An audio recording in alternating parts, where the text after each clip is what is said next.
in the name of Lord Jesus Christ, and I'm so happy to be meeting you today through this Be Encouraged by God's Word series. And நம்ம வந்து நம்மளோட life style change in R life style என்ற ஒரு டாப்பிக்கில் சில சப்டிவிஷன்ஸை பார்த்துட்டு இருக்கோம். மெயினான சப்டிவிஷன் என்னென்னா, சப் ஹெட்டிங் என்ன அப்படின்னா ஃபுட் ஹேபிட்ஸில் நேற்று நம்ம என்ன பார்த்துருந்தோம், do not get influenced by the world அப்படின்னு பார்த்துருந்தோம். அதில் மெயினாக நம்ம என்ன பார்த்துருந்தோம், do not get influenced by food but be an influencer of Christ அப்படின்னு பார்த்துருந்தோம். Food is for our living but food is not லைஃப்ன்றதை பார்த்துருந்தோம். இன்றைக்கு அதே மாதிரி what is the sub topic அப்படின்னு நீங்கள் பார்த்தீங்கன்னா, do not let food become your weakness. ஆமாங்க, சாப்பாடு உங்களோட ஒரு வீக்னஸாக நீங்கள் வந்து ஆக்கிடாதீங்க. ஓகேவா? நம்மளுக்கு ஆண்டவர் சாப்பிட்றத ஒரு பிளெஸ்ஸிங்காக தான் கொடுத்துருக்காங்க. நிறைய பேரால் சாப்பிடவே முடியாமல் அவங்க கஷ்டப்பட்டுட்டு இருக்காங்க. பட் நம்ம ஆண்டவர் நம்மளுக்கு என்ன பண்ணியிருக்காரு, சாப்பிட்றத ஒரு பிளெஸ்ஸிங்காக கொடுத்துருக்காரு. We are given that privilege to eat and taste different kind of things, okay? But அந்த different kind of things வந்து overboard போகிறப்போ, ஒரு எக்ஸ்ட்ரீமை தாண்டுறப்போ தான் பிரச்சனை ஆரம்பிக்குதுங்க. ஓகேவா? நேற்றைய தினத்தில் பார்த்து யாரை அஃபெண்ட் ஆகி இன்னும் கன்வின்ஸ் ஆகலைன்னா, இன்றைக்கு நம்ம பைபிளில் இருந்தே சில எக்ஸாம்பிள்ஸை பார்க்க போகிறோம். எப்படி ஒரு சில ட்ராஜடி நடந்தது இந்த ஃபுட் விஷயத்துலன்றதை நம்ம பார்க்க போகிறோம். மெயினான ஃபோக்கஸே என்ன தெரியுமாங்க, இந்த சீரீஸ் ஃபுல்லாக நம்ம ஆண்டவரால் அழைக்கப்பட்டிருக்கோம், நம்ம ஆண்டவரால் தேர்ந்தெடுக்கப்பட்டிருக்கோம். ஆண்டவருக்காகன்னு நம்மளை வந்து ஆண்டவர் வேர் பிரித்தெடுத்து அவரோட ஊழியத்தை செய்கிறதுக்கு நம்மளை ஒரு பர்பஸோட வைத்திருக்காரு. ஃபுட்டு கூட நம்மளோட பர்பஸை வந்து ரீடைரக்ட் பண்ணிடும்ன்றதுல தான் இன்னைக்கான மெயின் இஷ்யூவே போயிட்டு இருக்கு. So let us all read a verse from Hebrews 12:16. என்னன்னா, see that no one is sexually immoral or is godless like Esau, who for a single meal sold his inheritance right as the oldest son. தமிழ வாசிக்கலாம். எபிரேயர் 12:16. ஒருவனும் வேசிகளாகவும் ஒருவேளை போஜனத்துக்காக தன் சேஷ்ட புத்திர பாகத்தை விற்று போட்ட ஏசாவை போல சீர்கெட்டவனாகவும் இராதபடிக்கு எச்சரிக்கையாய் இருங்கள். Okay, first example from the Bible யாரை பற்றி பார்க்க போறோம்னா, ஜேக்கப் ஓட அண்ணா பற்றி தான். அதாவது ஐசக்கோட ஃபர்ஸ்ட் சன். ட்வின்ஸ் தான் பட் ஃபர்ஸ்ட் ஈசா வெளில வந்திருப்பாரு. அந்த ஈசா வந்து பசி வெளியில் போயிட்டு வந்திருப்பாங்க. He was a hunter. வெளில போயிட்டு வந்திருப்பாங்க, வேலை செஞ்சுருப்பாங்க. ஸோ அந்த நேரத்தில் ரொம்ப பசியில் என்ன பண்ணுவாருன்னா, அந்த நேரத்தில் வந்து ஜேக்கப் வந்து ஒரு ஸ்டூ வந்து கிண்டிக்கிட்டு இருப்பாங்க. அது அப்படியே அந்த அரோமா, அந்த ஸ்மெல், அந்த சுட சுட இருக்கும்போது, சின்ஸ் ஈசா வாஸ் ஹங்க்ரி, உடனே என்ன சொல்லுவார், எனக்கு கொஞ்சம் கூட, நான் செத்துடுவேன் போல இருக்கே அப்படின்னோடனே கரெக்டாக அந்த நேரத்தில் ஜேக்கப் வந்து அதை ஒரு விஷயம், அதை ஒரு டைமாக கிராப் பண்ணி, அப்போ உன்னோட இன்ஹெரிட்டன்ஸை எனக்கு கொடு அப்படின்ட்டு. அந்த காலத்தில் அந்த ஃபர்ஸ்ட் பானுக்கு வந்து ஒரு தனி ஒரு இன்ஹெரிட்டன்ஸ், ஒரு பிளெஸ்ஸிங் இருக்கும். ஓகே, அவங்க அப்படியே ஜென்ரேஷனாக ட்ரான்ஸ்ஃபர் ஆகிட்டு வர.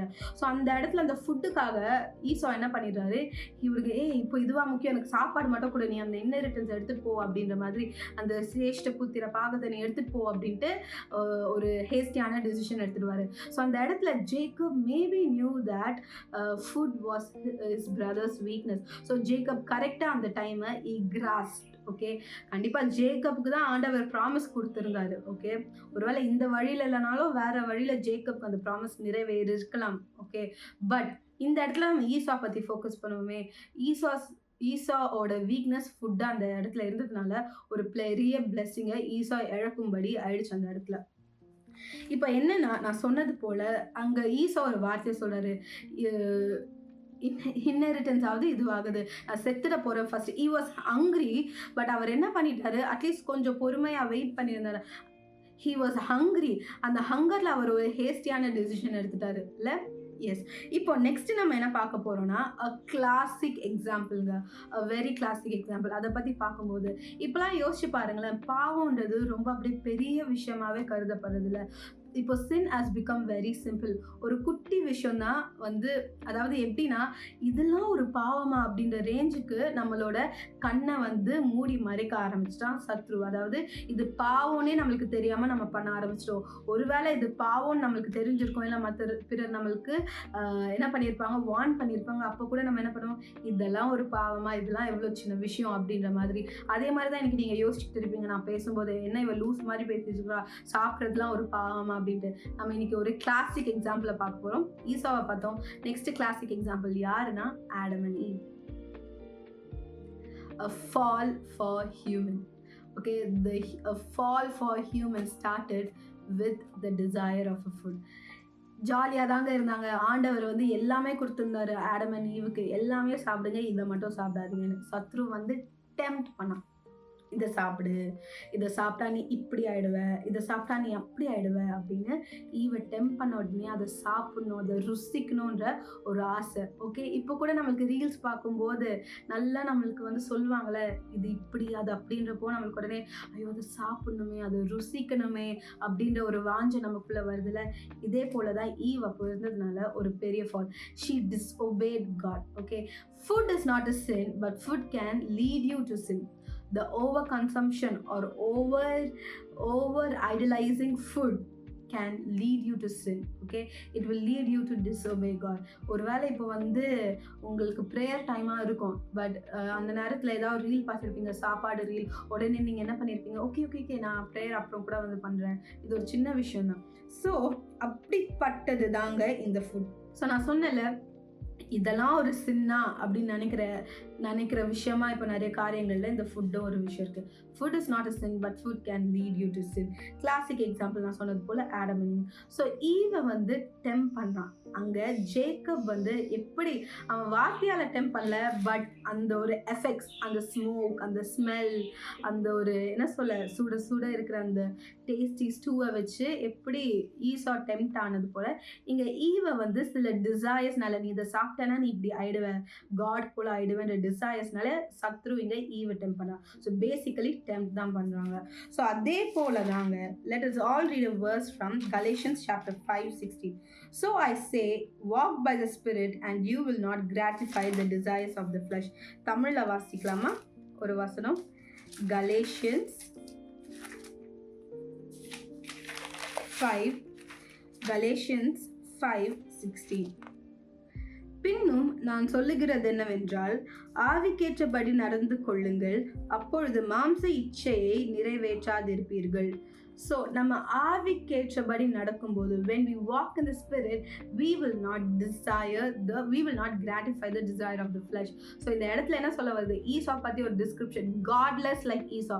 So he was not walking according to the spirit. இங்கே ஈவுமே என்ன ஆயிட்டாங்க, she was easily carried away by her desire. So she was not walking in the spirit of God. So இன்றைக்கு நீங்களும் நானும் வந்து we should be very mindful of the desires that we carry. நம்மளுக்கு 1008 desire வரும், but இந்த டிசைர்லாம் தேவையா, காட்லியா இருக்கா அப்படின்னா, அந்த டிசைர் ஒரு வேளை ரொம்ப தூரம் போச்சுன்னா it can lead us to sin. அதில் ஒரு விஷயம் ஃபுட்டாக இருக்குங்க. இந்த டூ ஸ்டோரிஸ்லையும் பார்த்தீங்கன்னா, சத்ருவாக இருக்கட்டும் இல்லை அந்த ஜேக்கப் ஆஸ் அ பர்சனாக இருக்கட்டும், தே லர்ன்ட் தெம், தே tempted them using some descriptions. அந்த ஃபுட்டை பற்றி சில டிஸ்கிரிப்ஷன்ஸ், இல்லைன்னா அந்த கண்ணுக்கு பிரியமுள்ளதாக வந்து தூண்டி விடுறது, அந்த மாதிரி தான். இன்னைக்கு நம்ம கூட பார்க்குறது எல்லாமே இந்த எஃபெக்ட்ஸாக இருக்கட்டும், இந்த ரீல்ஸில் வர எஃபெக்ட்ஸாக இருக்கட்டும், இன்னும் இல்லை கேமரா அந்த ஃபுட்டை போர்ட்ரேட் பண்ணுற விதமாக இருக்கட்டும், இட் இஸ் tempting us. கரெக்டாக? ஸோ இன்றைக்கு we should be very careful to not fall into such sin. Food is not a sin, I'm repeating, it can lead us to sin. So aniki they lost the blessing, iniki we might lose the blessing of eating the food. அதாவது இன்னைக்கு நீங்கள் யோசிக்காமல் இஷ்டத்துக்கு சாப்பிடும்போது நாளை பின்ன நம்மளுக்கு ஏதாவது ஒரு தேவையில்லாத சிக்னஸ் வந்து அந்த ஃபுட்டே சாப்பிட முடியாமல் போயிடலாம். அப்படி இல்லைனா ஹெல்த் இஷ்யூஸ் வரலாம். இன்றைக்கெல்லாம் ஃபுட்டுனால நிறைய ஹெல்த் இஷ்யூஸ் வருது. So let us all be mindful with what we are eating, how we are eating, how much we are eating. Let us not get tempted by our eyes, by our desires, but let us all walk in the spirit and not gratify the desires of the flesh. Let us all pray. Jesus, thank you for this beautiful day. ஆண்டவரே, அப்பா எங்களுக்கு கொடுத்துருக்கிற ஒரு blessing ஆண்டவரே, ஃபுட்டை நீங்கள் எங்களுக்கு ஒரு ஆசீர்வாதமாக கொடுத்துருக்குறீங்க. ஆனால் ஆண்டவரே, ஆசீர்வாதத்தை பார்த்து ஆசீர்வதித்த உங்களை நாங்கள் மறக்கக்கூடாது ராஜா. இதை சாப்பிட்றது ஆண்டவரே எங்களோட வீக்னஸாக மாறாதபடிக்கு ராஜா, நாங்கள் உண்மைக்குள்ள கட்டுப்பாடாக இருக்க எங்களுக்கு உதவி செய்யுங்க. இயேசுவின் நாமத்தினால் ஜெபிக்கிறேன் நான். Do not let food be our weakness. Let God be your strength. Have a great day. God bless.